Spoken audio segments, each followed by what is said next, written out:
사례인데요. 이 사례 넘어가기 전에 질문을 하나 드릴게요. 부부란 무엇이라고 생각하세요? 부부요? 네, 한마디로 말씀해 주세요. 저런 거지만 저런 거. 그리고 아무 의견이 없으신 걸로 알고 제가 정리한 그 정의를 말씀드릴게요. 부부는 한마디로 사랑입니다. 너무나 뭐 진부할지도 모르지만 그 진실된 마음, 따뜻한 마음으로 서로를 보듬어주고 아껴주는 마음. 나에게만 잘해달라고 때를 쓰는 게 아니라 그 상대에게 더 잘해주지 못해서 안타까워하는 마음. 그런 마음이 부부의 사랑입니다. 그런데 이렇게 시작한 결혼생활이 어느덧 갈등으로 이어집니다. 그럼 목차 먼저 살펴보겠습니다. 부부 갈등의 특성을 살펴보겠고요. 부부 갈등 사례 3가지를 이야기해보고자 합니다. 그리고 사례별 해결 방식, 부부 대화의 주요 기법 이렇게 말씀드리고자 합니다. 그럼 부부 갈등의 특성으로 넘어가 볼게요. 사회 문화 경제적인 우리는 다른 환경에서 자라서 두 남녀가 결혼으로 시작을 합니다. 갈등이 존재하죠. 자신들의 목표나 가치, 이해관계 또는 취미생활, 생활방식 등의 차이에 의해서 발생을 합니다. 우리나라 이혼 사유 1위인 성격 차이에서 발생을 합니다. 그럼 첫 번째 사례 넘어가 볼게요.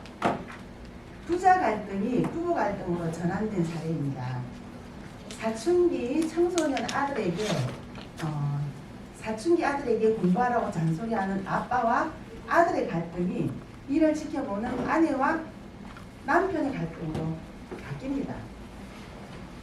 사춘기 아들은 멋을 부리고자 찢어진 옷을 입고 다니고 또 옷을 막 편하게 사서 입고 다닙니다. 자기 멋대로.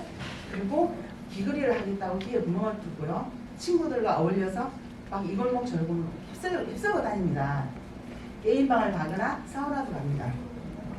이런 모습을 지켜보는 아빠는 속이 터집니다. 지금부터 공부해도 부족할 판에 이러고 다니니까요. 사사건건 잔소리하고 훈계를 합니다. 그런데 어느 날 사건이 하나 발생을 합니다. 아들 친구들이 몰려와서 1층에서 아들 이름을 부르면서 놀러가서 합니다. 이때 마침 아빠가 집에 있었어요. 아빠가 친구들을 다 불러 올리고 1년 정도를 세워놓고 훈계를 하기 시작합니다. 너네들이 도대체 지금 이러고 다닐 때냐? 하나는 공부는 안 하고 왜 이렇게 몰려다녀? 어른들이 다니는 사우나는 왜 다녀? 그럼 너네들만 갈 것이지 왜 우리 아들을 왜 불러? 이러면서 뺨을 한 차례씩 때립니다. 이런 모습을 지켜본 아들은 굉장히 분노합니다. 어떻게 아빠가 저럴 수 있냐고 몸을 바들바들 뜹니다. 이런 전쟁과도 같은 나라를 지켜본 아내는 남편이 이해가 안 됩니다. 사춘기가 평생 가는 것도 아니고 그야말로 소나기처럼 잠깐 지나가는 건데 조력해주거나 지원해주지는 못할 방정 저렇게 사사건건 잔소리하고 훈계하고 지시하고 명령하고 혼을 내니까 아들 마음이 상처를 입은 거죠. 그 이후 아들은 아빠의 존재를 부정합니다.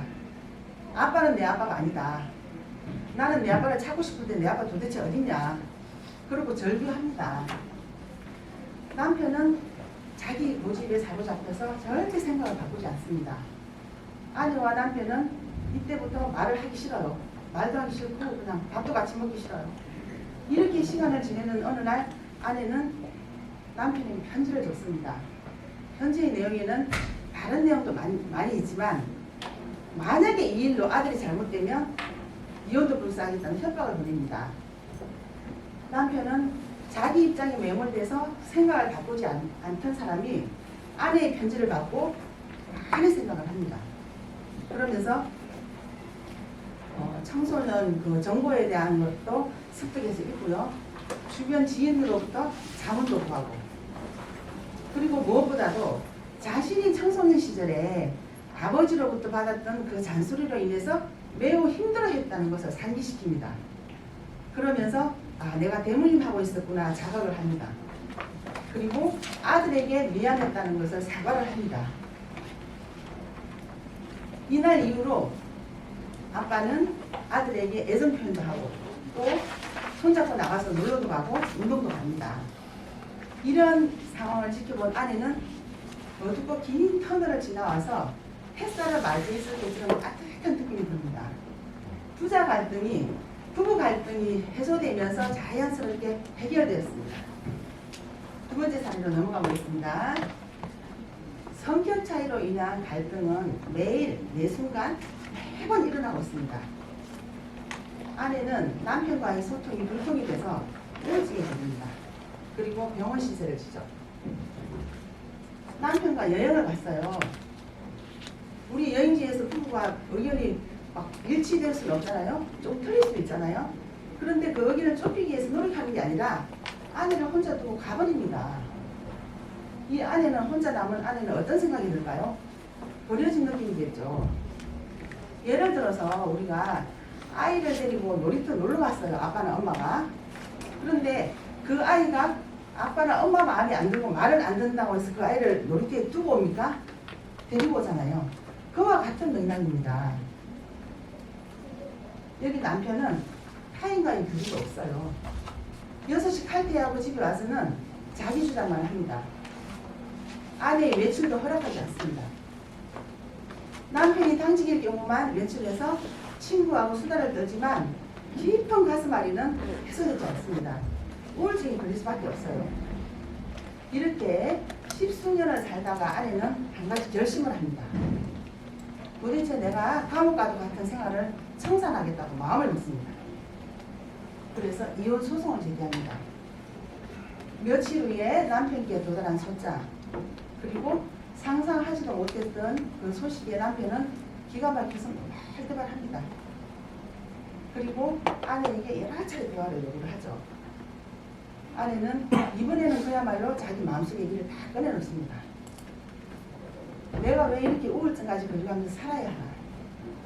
자기 주장만 하는 사람과 나는 숨이 막혀서 살 수가 없다. 나도 자유롭고 행복할 권리가 있다.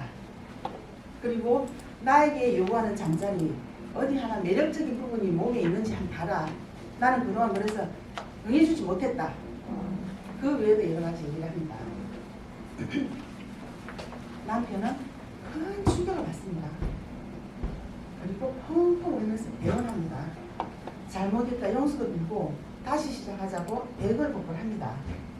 그러나 아내는 이미 마음의 문이 닫혔어요. 그래서 오랜 시간 법정에 서야 되는 날만 기다리던 어느 날 유학 중이던 딸이 귀국을 하면서 상황이 조금 달라집니다. 아내는 딸의 존재를 재인식하면서 남편의 여러 번 걸쳐서 대화 요청에 응하기로 마음을 먹습니다. 그리고 약속을 합니다. 운동으로 체중 감소하고 매력적인 몸을 만들기, 자기 주장만 하지 않기, 대화에서 무조건 피하지 않기, 그리고 하녀처럼 부려먹었던 집안일을 절반 이상 도와주기 등등을 약속을 합니다. 이 이후 남편은 피나는 노력을 합니다. 헬스장을 다니고요. 걸어서 출퇴근하고요. 그리고 그것도 부족해서 퇴근 후에 한강까지 걷습니다. 정말 수개월 동안 남편이 정말 노력한 결과 몸이 이렇게 바뀝니다. 올라간 그 인삼 같았던 거가 이렇게 바뀝니다. 그리고 아내의 가사일도 말하지 않아도 도와줍니다. 예를 든다면 그 남편은 강아지가 미웠어요. 그래서 별로 좋아하지 않아서 당신을 발로 차고 그랬는데 강아지 산책도 자발적으로 시켜요. 그리고 집안 청소 설거지도 알아서 다 해줍니다. 이런 변화를 오랫동안 지켜본 아내는 다시 시작하기로 마음먹고 손장을 취합니다. 그리고 남편의 손을 잡습니다. 세 번째 사례 넘어가 보겠습니다. 좀 슬픈 내용인데요. 남편이 군인인 부부였어요. 남편의 승진을 위해서 매우 헌신적으로 살았어요. 군인 세계에서는 부인의 실세가 대단합니다. 그런데 다른 사람에 비해서 승진이 빨랐어요. 아내의 내조 덕분으로.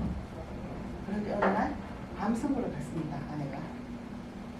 항암 치료와 투병 생활을 하면서 그 초등학교 다니는 아이들을 키우기 위해 한간힘을 씁니다. 그러나 그 아이들을 키우면서 열심히 살아가는데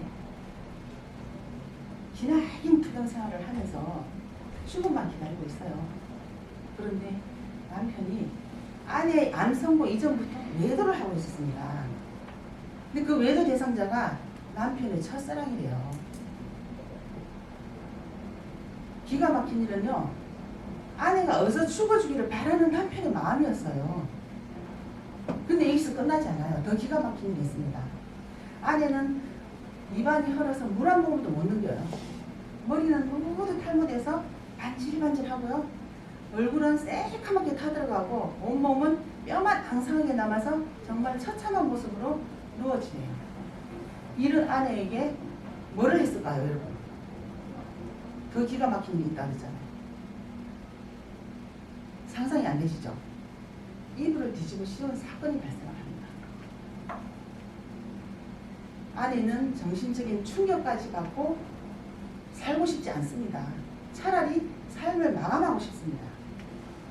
그러나 초롱초롱한 눈망울에 아이들이 엄마를 바라보고 있습니다. 이렇게 아이들을 키우면서 힘들게 그냥 정말 죽음을 기다리면서 살아가고 있어요. 그런데 오랜 시간 지나고 어느 날 몸이 달라지는 걸 느껴요. 예전하고. 병원을 가봤어요. 암덩어리가 적어지고 있어요. 그리고 기적적인 소생이 일어납니다. 이 아내는 정말 새로 태어난 마음으로 새 삶을 시작하려고 준비를 합니다.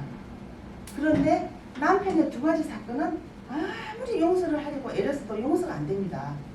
대화는 더더군다나 하기 싫고요. 몇 년간 고심고심하다가 영업법정에 서게 됩니다. 세 가지 사례를 살펴봤는데요. 사례별 해결 방법으로 한번 넘어가 볼게요. 첫 번째 사례는 부자 갈등이 부부 갈등으로 전환된 사례죠. 대화로 해결되었습니다. 두 번째 사례도 대화로 해결된 거나 다름없죠. 물론 남편의 반성도 한 몫을 했지만요. 세 번째 사례는 대화는 단절됐고 암 환자 아내에게는 너무나 큰 상처이고 고통이었습니다. 부부 대화의 중요성을 제가 정리해보았습니다. 지금 그 갈등 사례는 대화가 있을 때는 그나마 원만하게 해결되었습니다. 그러나 사례에서와 같이 대화 단절 상태에서는 개선의 여지가 없음을 보여주고 있습니다. 원수도 사랑하라는 말이 있죠. 과연 가능할까요? 혹시 슈퍼에그를 가진 사람은 가능할지 모르겠네요. 그러나 세상에는 대화를 풀지 못한 일이 없다는 점입니다. 그럼 마지막으로 부부 대화의 주요 기법을 제가 정리해보았습니다. 갈등 상황을 인정하고 객관적으로 받아들일 필요가 있습니다. 우리는 내 문제만 몰입되어 있어서 객관적으로 바라보는 기회를 잃고 있습니다. 사소한 일에도 웃으며 칭찬하고 서로 다름을 인정하자는 거죠. 우리는 칭찬에 너무 인색합니다. 특히 부부간에는. 여러분 심리검사 많이 받아보셨죠? MBTI, 애니어그램, 디스커, 도형심리. 나와 같은 사람이 없죠, 보이는 거죠? 그렇다고 그 사람이 틀린 거 아니잖아요, 그죠? 서로 다름을 인정할 때 공동체가 잘 유지된다는 거예요.